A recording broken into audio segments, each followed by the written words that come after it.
नमस्कार दोस्तों, एक बार फिर से स्वागत है आपका रीड की संडे समरी में, जिसका आखिरी वीडियो है।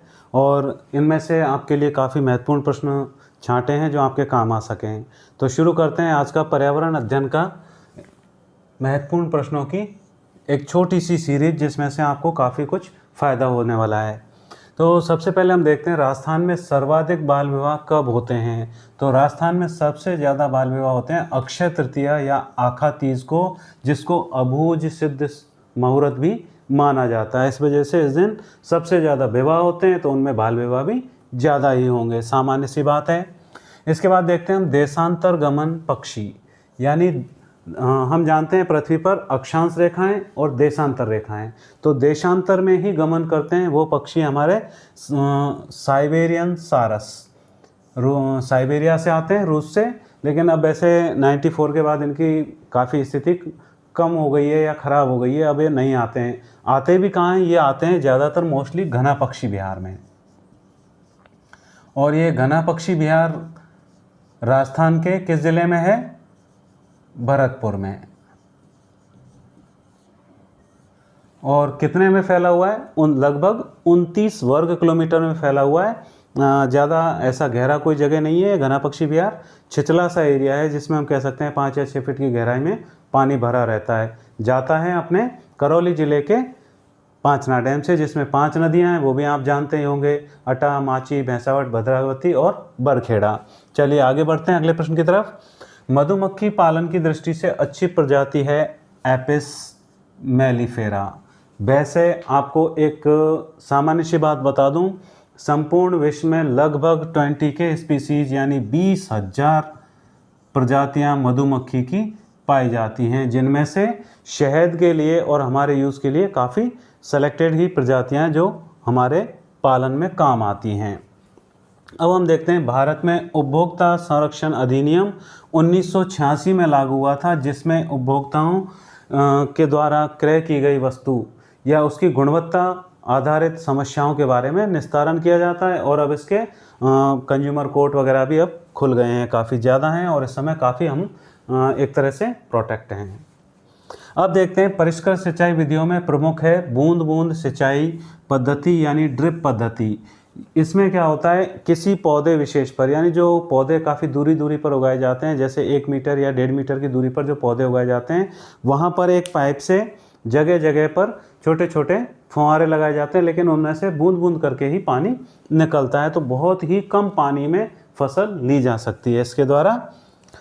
अब आता है हमारे कजली तीज कब मनाई जाती है? ये मनाई जाती है भाद्रपद कृष्ण तृतीया को, यानी चंद्रमा और उसकी पत्नी रोहिणी की पूजा करती हैं इसमें सुहागिन स्त्रियां, और वो उसको अर्घ्य दे करके और अपने लिए मंगल कामनाएं करती हैं। मंगल कामनाएं पत्नी के लिए क्या हो सकती हैं, वो आप समझदार हैं।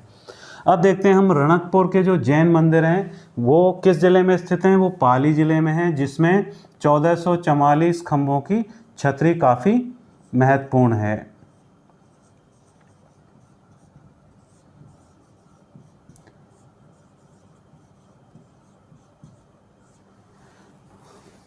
अब देखिए थोड़ा सा विज्ञान और पर्यावरण दोनों का ही मिला जुला स्वरूप, कि बाह्य जगत का ज्ञान प्राप्त करने के लिए मानव शरीर में ज्ञानेंद्रियां कितनी होती हैं? 5। आँख, नाक, कान, जीभ और त्वचा। चलिए थोड़ा सा लिख देता हूँ। आँख, नाक, कान, जीभ और त्वचा।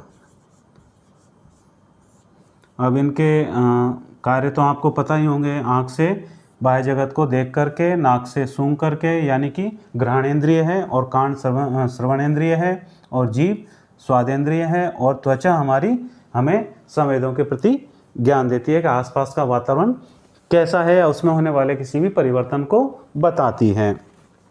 अब देखिए अंतःस्रावी ग्रंथि, ऐसा प्रश्न स्पेशली तो नहीं बनता, लेकिन फिर भी ये थोड़ा सा अब तक अनटच रहा है, इसलिए आपको इसका बताना जरूरी समझा मैंने, कि अग्नाशय हमारे शरीर की अंतःस्रावी ग्रंथि है, जो भोजन को अम्लीय माध्यम से क्षारीय माध्यम में बदलने के बाद, यानी कि क्षारीय होता है, जो अग्नाशय रस होता है वो क्षारीय होता है, और उसका pH वैल्यू हम कह सकते हैं लगभग 8 होती है।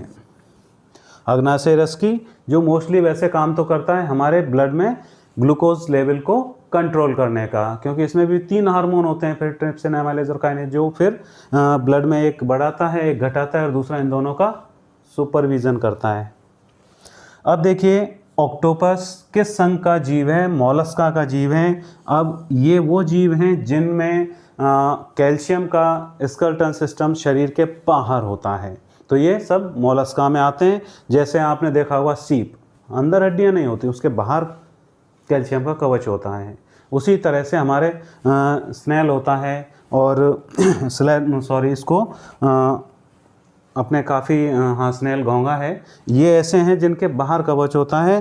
अब ऑक्टोपस में तो विशेषता ये होती है कि इसका केवल सिर कड़ा होता है, सिर टाइट होता है, बाकी पूरे इसके जो टेंटिकल्स हैं या स्पर्शक हैं वो सॉफ्ट होते हैं।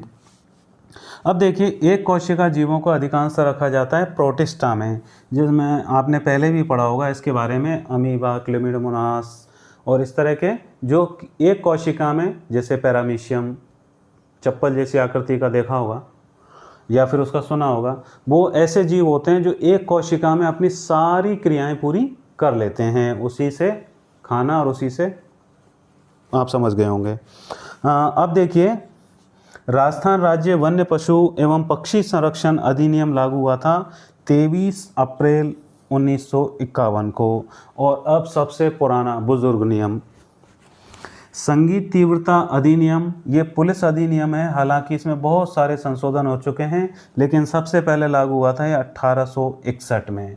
यानी उस समय में भी शादी विवाह डांस पार्टियों में संगीत के लिए एक निर्धारित सीमा लागू थी कि इससे तेज संगीत नहीं बजा सकते। तो इस आखिरी वीडियो में आपके लिए, इस श्रृंखला के आखिरी वीडियो में, ये आपके लिए महत्वपूर्ण प्रश्न थे जो आपके लिए तैयार हैं। धन्यवाद।